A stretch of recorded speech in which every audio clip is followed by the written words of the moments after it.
حضرت بشر آفی رحمت اللہ علیہ سے سارا زمانہ پیار کرتا تھا۔ بغداد کا ایک تاجر کہتا ہے مجھے نہیں بابا اچھا لگتا تھا۔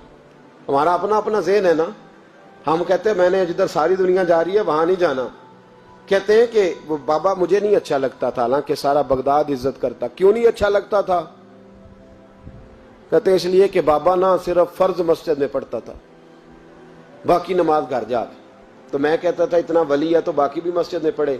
کہتے ایک دن میں نے کہا جسوسی کرنی ہے اس کی، جو کہ اسلام میں منع ہے۔ کہتے حضرت بشر آفی رحمت اللہ علیہ نے جمعے کے فرض پڑھے، فرض پڑھ کے نکل گئے دوڑ کے۔ فرماتے ہیں میں پیچھے ہو گیا، میں نے کہا میں نے سنتیں چھوڑ دی ہیں پر اس کا پتہ کرنا ہے، سنت نفل بعد میں پڑھوں گا۔ کہتے ہیں حضرت بشر آفی جلدی سے نا ایک کباب والی دکان پہ گئے، وہاں سے کباب خریدے، اور میں نے کہا بوڑھے کی عمر دیکھو اور اس کے ذائقے دیکھو، اس عمر میں بھی کباب کھائے گا۔ اوئے ہوئے، مولوی کو روٹی نے ستایا تھا، اس لیے سنت اور نفل چھوڑ آیا ہے۔ کہتے ہیں تھوڑا سا وہ آگے بڑھے تو نان بھائی کی دکان سے نا نان خریدے۔ میں نے کہا دیکھو یار، دیکھو اس کے ذائقے، گرم نان کھائے گا۔ بہت سارے لوگ بغداد میں رات کی روٹی کھاتے پر یہ گرم کھاتا ہے۔ کہتے ہیں حضرت وہ نان اور کباب لے کے نا جنگل کی طرف مڑے تو میرے دل میں خیال آیا یار بڑا ہی اس آدمی کا عجیب ذہن ہے، یہ اب سبزے پہ بیٹھ کے یہاں موج کرے گا، کھائے پیے گا، اور سنت نفل چھوڑ دی، اللہ ہزاروں مرید ہیں۔ کہتے ہیں حضرت جنگل میں داخل ہوئے، تھوڑا سا سفر کیا تو کچی آبادی آ گئی۔ کچی آبادی، ایک کچے مکان کی ٹوٹا ہوا دروازہ، باہر سے کنڈی لگی۔ بغداد کے ننگے پاؤں چلنے والے ہزاروں مریدوں کے اس پیر نے کنڈی کھولی، اندر گئے، ایک فالج زدہ بابا جی بیٹھے۔ کہتے ہیں حضرت بشر آفی نے اپنی پگڑی کھولی اور اس آدمی کے منہ سے پانی نکل رہا تھا، رال ٹپک رہی تھی۔ کہتے ہیں پہلے اپنی پگڑی سے منہ صاف کیا، پھر پیالے سے پانی ڈال کے منہ دھویا، پھر حضرت اس کے ٹانگوں پہ کپڑا ڈال کے روٹی کا لقمہ توڑ کے اس کے منہ میں ڈال کے کہنے لگے بابا ناراض نہ ہونا، جمعے والے دن مجھے دیر ہو جاتی ہے، ابھی تو میں نے سنت اور نفل بھی پڑھنے ہیں، ناراض نہ ہونا، مجھے دیر ہو جاتی ہے۔ کہتے ہیں وہ بابا رو پڑا اور کہنے لگا بشر یار 14 سال ہو گئے تو روز آتا ہے، 14 سال، یہ 1 صدی کا قصہ ہے، 2-4 برس کی بات نہیں، 14 سال سے تو روز آتا ہے، میں پتہ نہیں کب تک لاش بنے پڑا رہوں گا، تو کب تک آئے گا؟ حضرت بشر آفی نے بابے کے آنسو پوچھ کے کہا بابا فکر نہ کر، آج کے بعد یہ جملہ نہ کہنا کہ تو میرے لیے بوجھ ہے۔ فرمایا لوگ سمجھتے ہیں کہ میں نے عبادت کر کے مقام پایا ہے، لوگ سمجھتے ہیں میں نوافل زیادہ پڑھتا ہوں، دنیا جانتی ہے کہ میری رات کی تسبیح زیادہ مضبوط ہے، پر میں ان میں سے کوئی بات بھی نہیں، میں تو تیری نوکری کرتا ہوں تو اللہ نے میری عزتوں میں اضافہ فرما دیا ہے۔ سوچ ہی صاف نہیں، نظریہ ہی ٹھیک نہیں، فکر ہی ٹھیک نہیں۔ اسلام نظریے کا مذہب ہے، سوچ کا۔ مسند امام احمد بن حنبل کی حدیث سنی، حضرت انس بن مالک فرماتے ہیں جب انسان نے روزہ رکھا ہوتا ہے نا تو روح ویسے ہی پاک ہوتی ہے اس کی۔ میں نے یہ سوچا کہ کچھ باتیں ایسی کی جائیں جس سے تھوڑی سی سوچیں بھی تبدیل ہوں، کچھ سوچوں کا وضو، سوچوں کا غسل، افکار و نظریات کی بھی بات ہو۔ ہم سمجھتے ہیں کہ شاید کثرت عبادت اصل ہے۔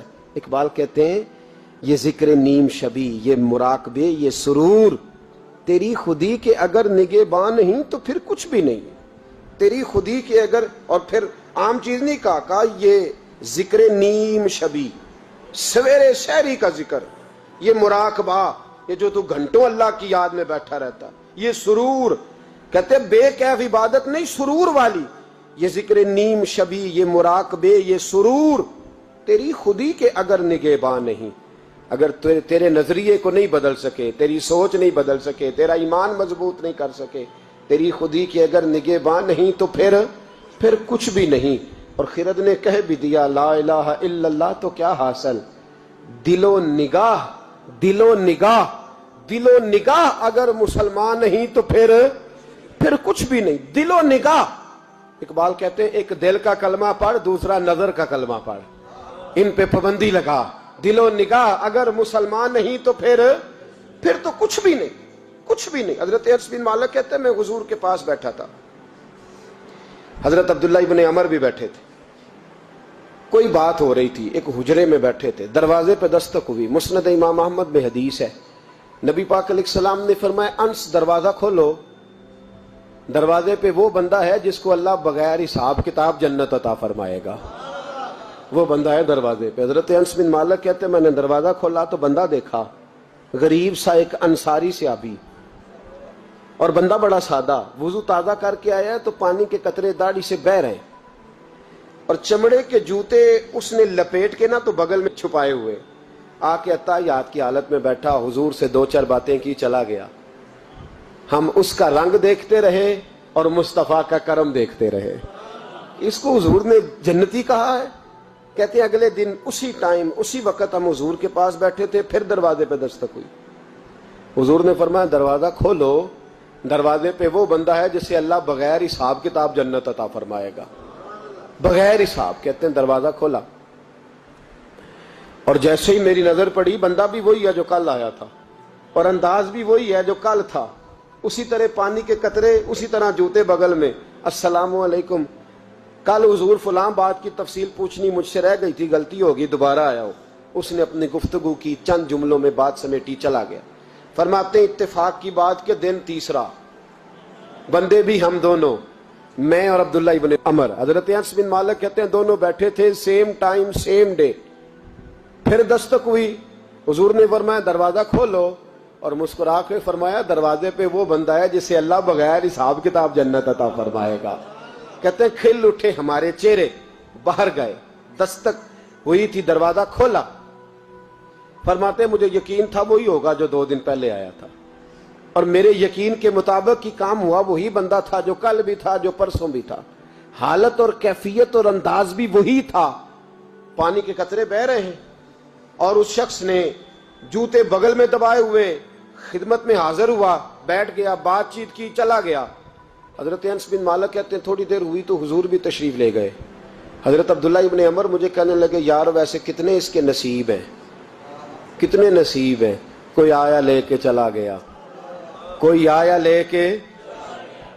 لے کے چلا گیا، کوئی عمر بھر بھی نہ پا سکا، میرے مولا تجھ سے گلہ نہیں، یہ تو اپنا اپنا نصیب ہے، یہ تو اپنا اپنا، اور نہ کسی کے حال پہ طنز کر، نہ کسی کے غم کا مذاق اڑا، وہ جسے چاہیں جیسے نواز دے، یہ مزاج لطف رسول ہے صلی اللہ تعالی علیہ وسلم۔ کہتے ہیں ہم لوگ گفتگو کرنے لگے، عبداللہ ابن عمر مجھ سے کہنے لگے یار ویسے پتہ کرنا چاہیے یہ کون سا عمل کرتا ہے، پتہ کرنا، جیسے ہم نہیں پتہ کرتے کہ یہ بندہ بڑا چمک گیا، پتہ کرو کون سا کاروبار کرتا ہے، ذرا اس کی جاسوسی تو کرو۔ اور بندے بھی بڑے سمجھدار ہیں، وہ سائیڈ بزنس نہیں بتاتے، وہ کہتے ہیں وہ جو میرا علیحدہ ہے وہ نہیں بتانا، کہیں یہ نہ شروع کر لے۔ حالانکہ انسان کے پاس جو خوبی، جو اللہ نے اسے دولت دینی ہوتی ہے، وہ اپنا اپنا نصیب ہوتا ہے، وہ گھر میں بیٹھے بھی اللہ عطا کر دیتا۔ وہ کہتے ہیں کہ پتہ کرو کیا عمل کرتا ہے۔ تو حضرت عبداللہ ابن عمر کہتے ہیں میں اس کے پیچھے ہو گیا، اس سے سلام لی، تو میں نے کہا مجھے 2-3 دن کے لیے مہمان بنا لو گے؟ مان نہ مان، میں تیرا مہمان، 2-3 دن کے لیے مہمان بنا لو گے؟ تو کہتے ہیں مجھ سے کہنے لگا کوئی گھر میں جھگڑا ہو گیا، کیونکہ پڑوس میں تو تمہارا، قریب ہی تو تمہارا گھر ہے، میرے مہمان بننے کو جھگڑا ہے؟ تو میں نے کہا چلو ایسے ہی سمجھ لو، پر مجھے مہمان بنا لو۔ کہتے ہیں میں 3 دن اور 3 راتیں اس شخص کے ساتھ رہا، وہ کتنا صدقہ کرتا ہے میں نوٹ کرتا رہا، نماز کتنی پڑھتا ہے، اس کا کیا، میں چاہتا تھا کہ وہ عمل مجھے ملے، اس کی برکت سے مصطفیٰ نے اسے 3 مرتبہ جنتی فرمایا ہے، تاکہ وہ کیفیات مجھے بھی ملیں۔ حضرت عبداللہ ابن عمر کہتے ہیں کہ میں نے کوئی خاص چیز نہیں دیکھی، وہ عشاء پڑھتا تو فجر تک بستر پہ کروٹیں لیتا، اور میں الحمدللہ اٹھ کے تہجد بھی پڑھتا، نوافل بھی پڑھتا۔ کہتے ہیں وہ 1 سپارہ پڑھتا، میں 3 پڑھتا۔ فرماتے اس نے 3 دنوں میں کھجور بھی صدقہ نہیں دیے کہ کھجور بھی، اور میں نے بڑے بڑے غریبوں کی مدد کی۔ میں کہنے لگا کہ عمل تو میرا زیادہ ہے اس سے، پھر خوبی کیا ہے؟ خاص توجہ کرنا، اسلام اور دین کا جو فکری اساس، جو فکری اساس ہمیں صحابہ نے دی۔ حضرت عبداللہ ابن عمر کہتے ہیں میں نے تیسرے دن اسے کہا بھائی اللہ تیرا بھلا کرے، تو نے بڑی خدمت کی، میں نے جانا ہے میرا کوئی جھگڑا نہیں ہوا تھا، میں تو بس تیرا عمل دیکھنے آیا تھا کہ تو عمل کیا کرتا ہے۔ تو وہ صحابی کہتے ہیں مجھے کہنے لگے یار تو میرا عمل دیکھنے آیا تھا، مجھے بتا تو صحیح کیا نے، اور کیوں دیکھنے آیا میرا عمل، تجھے کیا ضرورت پڑی میری جاسوسی کی؟ تو کہتے ہیں مجھ سے جب اس نے سوال کیا تو میں نے اس کو کہا بھائی تو 3 دن آیا نا ہم بیٹھے ہوئے تھے؟ کہا ہاں میں آتا رہا ہوں۔